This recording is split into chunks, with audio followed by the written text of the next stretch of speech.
नमस्कार मित्रों। पिछले वीडियो में हमने भारतीय न्याय संहिता की धारा 119 पर चर्चा किया था, जिसमें संपत्ति उदापित करने के लिए या अवैध कार्य कराने को मजबूर करने के लिए स्वेच्छा उपहति या घोर उपहति कारित करने पर क्या सजा है और क्या उसकी परिभाषा, उस पर हमने चर्चा किया था। और उसमें जो हमने ये भी बताया था कि इसमें दो सब सेक्शन 119 में दो सब सेक्शन है, जिसमें एक सब सेक्शन 1 में उसकी परिभाषा है और सजा भी है, और सब सेक्शन 2 में यदि स्वेच्छा उपहति कारित कराया जाता है, उसको इंजुरी, हर्ट इंजुरी हो जाती है, ग्रेवियस हर्ट इंजुरी हो जाती है,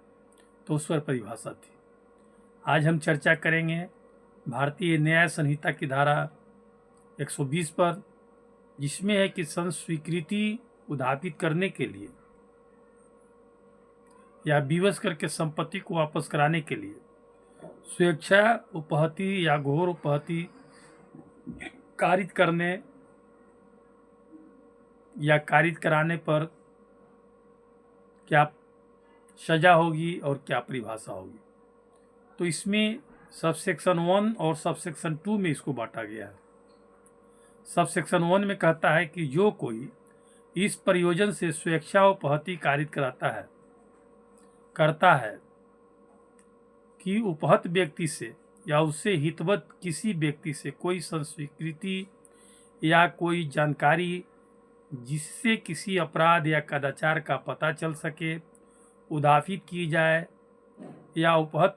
व्यक्ति या उसके हितवत व्यक्ति को मजबूर किया जाए कि वह कोई संपत्ति या मूल्यवान प्रतिभूति वापस करे या करवाए, या किसी दावे या मांग की पुष्टि या ऐसी जानकारी दे जिससे किसी संपत्ति या मूल्यवान प्रतिभूति को वापस कराया जा सके, वह दोनों में से किसी भी भांति के करवा से जिसकी अवधि जो होगी 7 साल तक की हो सकेगी, दंडित किया जाएगा और जुर्माने का भी दायी होगा। यानी इसमें कहता है कि कोई व्यक्ति जो पदाधिकारी हो या कोई भी हो और किसी को प्रेशर बनाकर, दबाव बनाकर, जो व्यक्ति है वो एक्यूज है या वो एक्यूज से संबंधित है या जो भी है, उससे प्रेशर बनाकर यदि कोई चीज़ उगलवाना चाहता है, कोई कन्फेस करवाना चाहता है, चाहे कदाचार हो या अपराध हो उसके बारे में, तो वह उसको, उस पदाधिकारी को नहीं कराना है। और यदि कराता है ज़बरदस्ती करके कुछ उससे कन्फेशन, तो वह दोषी होगा, और उसका दोषी होने के बाद उसको जो सज़ा होगी वह 7 साल की होगी और जुर्माना भी होगा और दंडित भी होगा। इसमें यही कहने का मतलब है। उदाहरण के रूप में जो एक पुलिस अधिकारी है, क नाम का एक व्यक्ति है जो पुलिस अधिकारी है, और यह से वह संस्वीकृति कराने के लिए यानी कन्फेशनल स्टेटमेंट के लिए, यह कि उसने अपराध किया है, उसको यातना देता है, तकलीफ देता है, हर्ट देता है, दबाव देता है कि वह कन्फेस कर ले, संस्वीकृति कर ले कि हमने यह अपराध किया है, तो यहाँ जो है इस धारा के अधीन अपराधी है, अपराध का दोषी है। यानी कोई भी पदाधिकारी हो, चाहे पुलिस पदाधिकारी हो, चाहे कोई भी, किसी को दबाव देकर, यातना देकर, डरा धमकाकर वह कन्फेशन नहीं करवा सकता है, संस्वीकृति नहीं करा सकता है, यह कराना अपराध है। उसके बाद एक और उदाहरण है, जो एक पुलिस अधिकारी है, ख से यह पता लगाने के लिए कि अमुक चुराई हुई संपत्ति कहाँ रखी है, उत्प्रेरित करने के लिए उसे यातना देता है, इस धारा के अधीन अपराध का दोषी है। यानी क नाम का पुलिस अधिकारी जो होगा, ख नाम के जो एक्यूज है या एक्यूज से संबंधित है, उससे दबाव बनाता है कि वो जो तुमने चोरी किया है, जो संपत्ति है वो कहाँ रखा हुआ है, तुम बताओ, और नहीं बताता है तो उसको दबाव बनाता है, यातना देता है, मारपीट करता है, तो उसको नहीं करना है, यह अपराध की श्रेणी में हो जाएगा। यानी कोई भी पुलिस अधिकारी किसी भी एक्यूज से या अपराधी से या किसी से दबाव बनाकर उससे कन्फेशन या पूछताछ नहीं कर सकती है। यहाँ ये चीज़ हुई, और यदि ऐसा करती है तो वह इस धारा के तहत दोषी होगी, और उसकी जो सज़ा होगी 7 वर्ष तक हो सकेगी, फाइन भी किया जाएगा और दोनों से दंडित किया जाएगा। उसी तरह से एक और उदाहरण है कि जो एक राजस्व अधिकारी है, नाम का व्यक्ति जो एक सीओ चाहे राजस्व अधिकारी है, रेवेन्यू ऑफिसर है, और राजस्व का वह बकाया जो यह पर दे है, और राजस्व का बकाया जो है वह यह नाम के व्यक्ति है, किसान है चाहे जो है, उस पर बकाया है, और उसको बकाया देने के लिए यश को विवश करने के लिए उसको यातना देता है, दबाव बना के उसको तकलीफ देता है, हर्ट देता है, यानी उसको दबाव बनाता है, साथ साथ यातना देता है, मारपीट करता है, गाली गलौज करता है। तो इस धारा का अधीन जो रेवेन्यू ऑफिसर होंगे, राजस्व अधिकारी, वो दोषी होंगे, और दोषी सिद्ध होने पर उन्हें 7 साल की सज़ा और फाइन होगी। तो मित्रों, हमने यहाँ यही जाना कि किसी से भी कोई भी पदाधिकारी दबाव बनाकर या उसे यातना देकर उसे कोई भी कन्फेशन या कोई भी जो है प्रतिभूति या संपत्ति वापस नहीं ले सकता है, चाहे टैक्स हो चाहे जो भी हो। तो मित्रों, ये हुई बात आपको 120 भारतीय न्याय संहिता की धारा 120 के सबसेक्शन 1 पर। आपको ये बता दें कि पहले आईपीसी की धारा यह 330 में वर्णित था, और यह जो क्लासिफिकेशन ऑफेंस है, यानी किस तरह का क्लासिफिकेशन इसको ऑफेंस का अपराध का किया जाएगा, तो यह जो अपराध है कॉग्निजेबल है, बेलेबल है, और मजिस्ट्रेट ऑफ फर्स्ट क्लास से ट्रायबल है। यानी इसका जो गवाही गुजरेगी, ट्रायल होगा, वो मजिस्ट्रेट ऑफ फर्स्ट क्लास करेगा। इसके बाद सब सेक्शन 2 कहता है कि जो कोई उपधारा 1 में निर्दिष्ट किसी प्रयोजन के लिए स्वेच्छा घोर उपहति कारित करता है, यानी जो ऊपर में जो वर्णन किया गया सब सेक्शन 1 में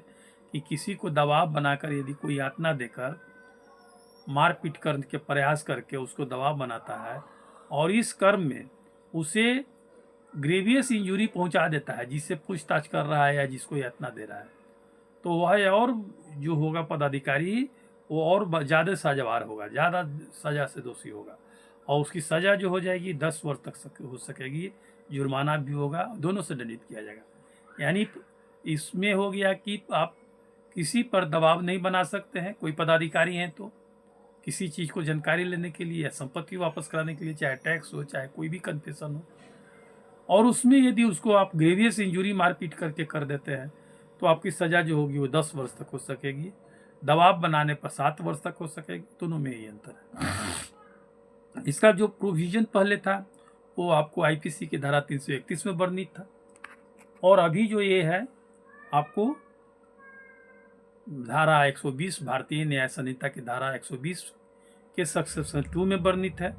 और यही सबसेक्शन 2 में जो वर्णित है पहले आईपीसी की धारा 331 में वर्णित था। यानी अब 330 और 331 को धारा भारतीय न्याय संहिता की धारा 120 में डालकर 2 सबसेक्शन में बांट दिया गया है। तो यह क्लियर हो गया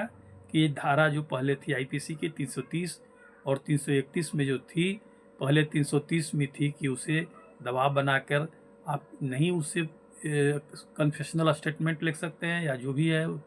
टैक्स उससे नहीं दबाव वसूल कर सकते हैं, और 331 में थी कि आप उसे यदि ग्रेवियस हर्ट देते हैं मारपीट करके चाहे जैसे भी हो, तो उसमें 331 में वर्णित था, जिसे दोनों को अब 120 के सबसेक्शन 1 और सबसेक्शन 2 में डाल दिया गया, उसी में इसकी सज़ा हो गई और सब चीज़ है। तो मित्रों, ये हो गई बात आपको भारतीय न्याय संहिता की धारा 120 के सबसेक्शन 1 और एक सबसेक्शन 2 पर। और सबसेक्शन 2 का क्लासिफिकेशन ऑफ ऑफेंस है